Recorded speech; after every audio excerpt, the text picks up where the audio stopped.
Thumbnail पाहून तुम्ही ओळखलंच असेल की आज खूप छान अशी नवीन वेगळ्या पद्धतीची रेसिपी आहे।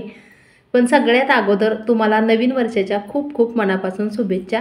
नवीन वर्षाचं नवीन काहीतरी वेगळी रेसिपी बनवावी या दृष्टीने आजची रेसिपी खास मी तुमच्यासाठी बनवली आणि मला नाही वाटत की ही रेसिपी कधी तुम्ही पाहिली असेल किंवा बनवली असेल, कारण की ही रेसिपी स्वतः मी तयार केली आहे। म्हणजे नवीन रेसिपीचा शोध आज लावलेला आहे आणि खरं सांगू का, खूप म्हणजे खूप टेस्टी, खायला एकदम भारी झाली होती। त्यामुळे म्हटलं ही रेसिपी तुमच्याबरोबर नक्की शेअर करावी। यासाठी मी 4 ते 5 इथे छोट्या आकाराची गाजरं घेतलेली आहेत। मोठी जर गाजरं असतील तर 1 किंवा 2 घ्या। सगळ्यात अगोदर गाजराचा देठाकडचा जाडसर भाग मी काढलेला आहे। त्यानंतर स्वच्छ धुतली आणि गाजरं मी किसून घेतलेले आहेत। साधारण 1 वाटीभर गाजराचा खीस झालाय। एका मोठ्या पसरट भांड्यामध्ये हा सगळा गाजराचा खीस मी काढून घेतलेला आहे। कोणत्याही प्रकारचं पीठ न वापरता आजची रेसिपी मी तुम्हाला बनवून दाखवते। त्यासाठी इथे 1 वाटीभर मी डाळ घेतले, त्याला डाळवं सुद्धा म्हटलं जातं। म्हणजे जी फुटाण्याची डाळ असते ती घ्यायची आणि वाटताना जरासं जाडसर रवाळाचं वाटून घ्यायचे। जास्त पण बारीक नाही वाटायचं। तर अशा पद्धतीने पहा वाटून घेतलेलं आहे। अगदी सहज कोणीही बनवू शकेल एवढी सोपी रेसिपी आहे आणि तुम्ही म्हणाल की आजपर्यंत ही रेसिपी आमच्याबरोबर का शेअर केली नाही। खरं ना, खूप म्हणजे खूप खायला टेस्टी लागते। आता काय करायचं आहे, हा जो गाजराचा खीस आहे त्यामध्ये वाटलेले डाळे घालायचे। पाणी न घालता हे अगोदर असंच मिक्स करायचे। पुढची तयारी करायची, तोपर्यंत थोड्या वेळासाठी यावरती झाकण ठेवून एका बाजूला ठेवायचे। आणि आता ज्या मिक्सरच्या भांड्यामध्ये डाळे वाटून घेतले होते तेच भांडं मी घेतलेलं आहे। त्यामध्ये 2 हिरव्या मिरच्या घातल्या आणि मिरची खूप तिखट आहे, देशी मिरची आहे, त्यामुळे 2च वापरलेल्या आहेत इथे मी। त्यानंतर 4 ते 5 लसूण पाकळ्या घातल्या। 1 इंच आल्याचा तुकडा असा कट करून घालायचा यामध्ये।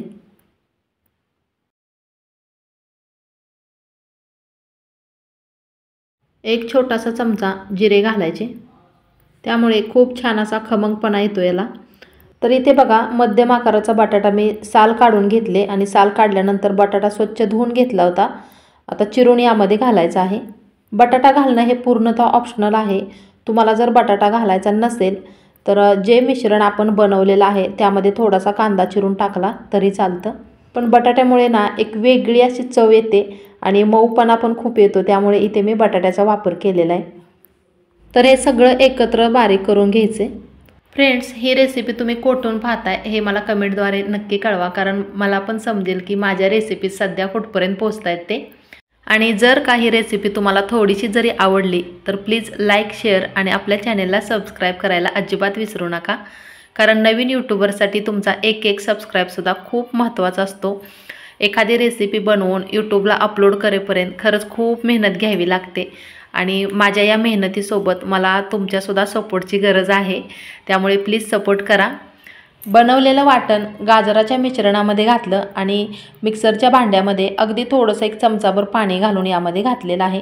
जास्ती पाण्याचा वापर नाही करायचा, जर आवश्यकता भासली तरच पाणी घालायचे। यामध्ये घालायचे आहे अर्धा चमचा हळद आणि या रेसिपीसाठी जास्ती पण मसाल्याची काही आवश्यकता नाही, त्यामुळे इथे जास्त मसाल्यांचा वापर मी केलेला नाही। शिवाय वाटणामध्ये थोडेसे जिरे वगैरे घातलेच होते। चवीनुसार घातलेलं आहे मीठ आणि मीठ घातल्यानंतर अगोदर हे असंच मिक्स करून घ्यायचे।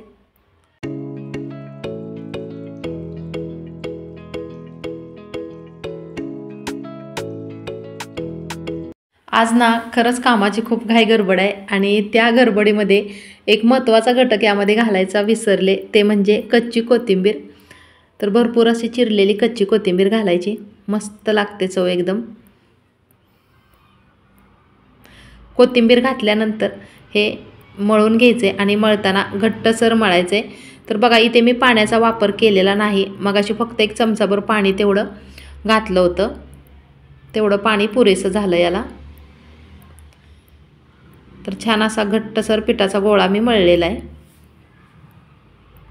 हाताला थोडंसं तेल लावायचं आहे आणि यातलं थोडंसं पीठ हातावरती घ्यायचे आणि छान असा एक छोटासा गोळा बनवायचा त्याचा। हातावरती प्रेस करून असं आपण छोट्या छोट्या टिक्की जसं बनवतो त्या पद्धतीनं बनवायचं आहे, किंवा आपल्या आवडीनुसार याला कोणता पण आकार आपण देऊ शकतो। एवढं कुरकुरीत असा हा नाश्ता बनवून तयार होतो। मग तुम्ही छोट्या मोठ्या भुकेसाठी किंवा सकाळच्या नाश्त्यासाठी किंवा पाहुणे आल्यानंतर नवीन काहीतरी वेगळं असं नक्कीच बनवू शकता। आणि यामध्ये डाळे घातलेले असल्यामुळे ना एवढे खुसखुशीत लागतात खाताना। तर अशा पद्धतीने छोटे छोटे असे कटलेट मी बनवून घेतलेत। तर यासाठी आपण अगदी कमीत कमी तेलाचा वापर करणार आहोत। तुम्ही तळून पण घेऊ शकता किंवा असे तेलामध्ये परतून पण घेऊ शकता तुमच्या आवडीनुसार।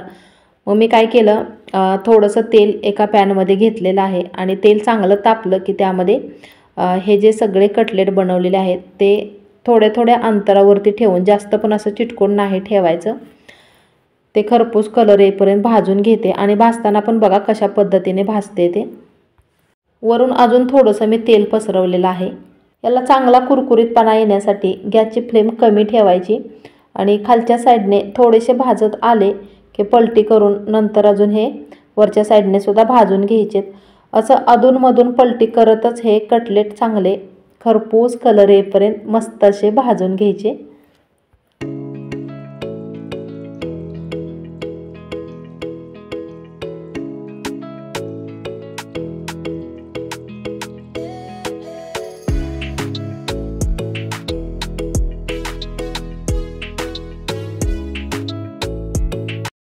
चांगले दोन्ही साईडने भाजून झालेत आणि एका प्लेटमध्ये हे काढून घेते आणि उरलेले कटलेटसुद्धा अशाच पद्धतीने बनवून घेते।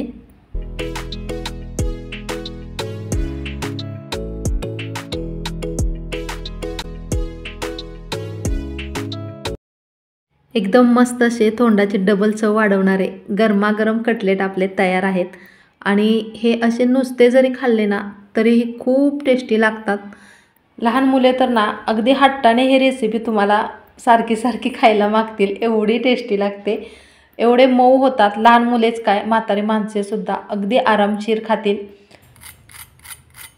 आवाजावरून तुमच्या लक्षात येतच असेल, वरून एकदम क्रिस्पी कुरकुरीत असे झालेत आणि आतमधून किती मऊ झालेत बघा।